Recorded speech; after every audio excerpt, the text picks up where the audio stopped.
Nvidia beats by a couple billion on the top line, and bottom line solid too. Nice beat there, about 10%, a little less EPS.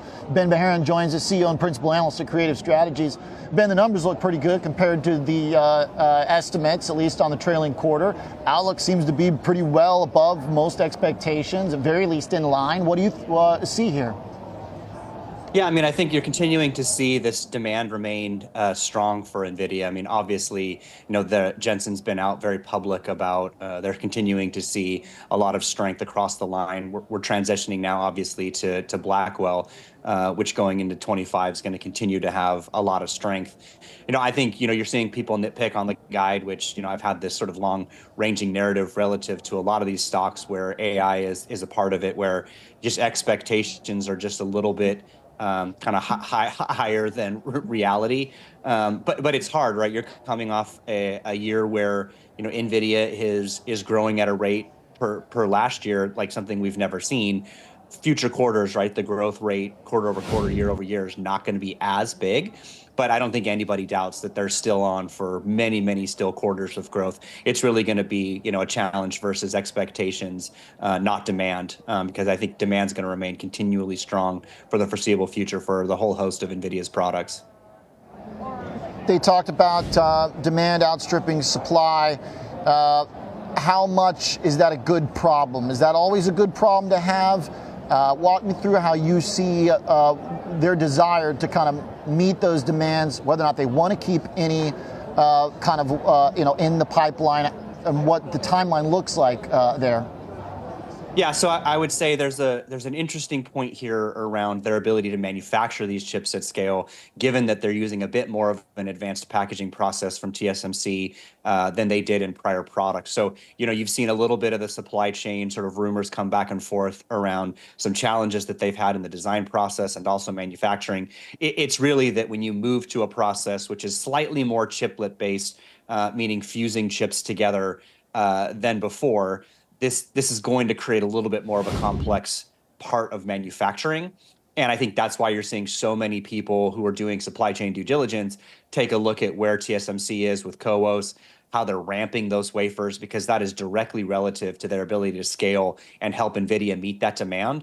But it adds a level of complexity to the manufacturing process that hasn't been there before. And so I think they're going to have to manage that accordingly. And I think because of that, you could make a really strong case they're going to continue to have those supply constraints meet up, or those demands meet up against supply, just by the basis of being able to make enough of these wafers and manufacture in time. Is there enough output, I guess, for the data centers? The answer might be clear for this, but I'll ask it anyway. Is there enough output in terms of services, software, things built, products and services built on the power of Blackwell, that there's no risk of any of that demand being canceled if it can't be met fast? No, I don't think so. I think, again, NVIDIA's got a supply or an ecosystem that it's not always just about Blackwell, right? There's still a lot of Hopper being sold into the channel, especially relative to a bunch of inference. And as you see, you look at the CapEx coming from the hyperscalers over the next couple of years, NVIDIA is going to be a huge portion of a beneficiary of those dollars. And that's, again, it's because we're seeing the transformation in data center move from general purpose servers to AI servers. And that includes the whole host of NVIDIA's roadmap. But again, because they have, this sort of moat that we discuss around CUDA, it makes it very easy for developers. Right? There isn't a huge challenge here to keep optimizing their software. Blackwell's going to add benefits in TCO, in speed to train, and some elements of efficiency. And that's just going to be another layer on to this data center refresh that we're going to see. Okay. Ben, one of the things that kind of surprised me in some of my conversations out here, I was catching up with some of the West Coast folk who obviously have VC mindsets and kind of early tech mindsets. And one thing that I thought was really interesting is that someone told me there's a lot of semiconductor startups, like more than they've seen in their career, with the exception of basically like .com, that are either private market, some of them very early in terms of like product or even, like plans. But the idea is that, is there any potential competition that's like springing out from the ground in this AI revolution? Will NVIDIA have to deal with anybody nipping at their heels at any point in the next couple of years? I think it's going to be hard to make that argument from a startup standpoint. However, I think you and I have talked about this before.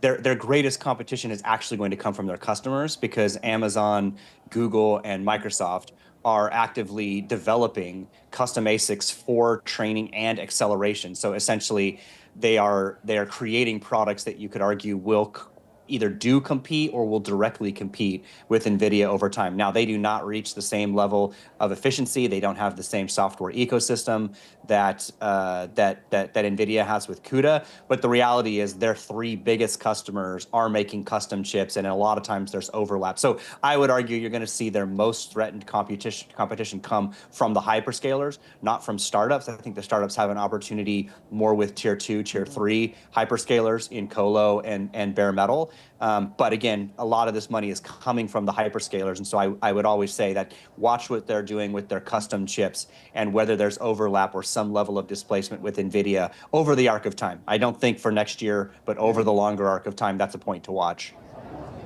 Makes sense. Good answer. Hey, Ben, just real fast, back to the brass tacks, full circle here on the earnings. Gross margin 75%. It was 75% a year ago. Analysts expected it to be 75%. What are the profit and margin expectations you have going forward? That seems like maybe one of the only places there hasn't been huge growth in the last year, but I get it because they just want to get the product out, right? Yeah, and I think, again, you're dealing with supply chain raising some costs. I think there's been a lot of speculation about what's going to happen as TSMC raises more costs for these wafers, including more toward the bleeding edge. Everybody's going to have to deal with that. Now, again, NVIDIA's probably got more margins to absorb some of that. Other top-tier customers from TSMC, like Apple as well, similar, have those margins to give. I'm not imagining that's going to drop a lot or grow a lot because, again, I think they're dealing with supply chain issues and constraints. I think it'll stay relatively stable, but like I said, should prices go up enough, I think they've got enough margin to give furthermore than most of their competitors that shouldn't be an issue. Glad we got you, Ben. Thanks a lot for your contribution. Very helpful.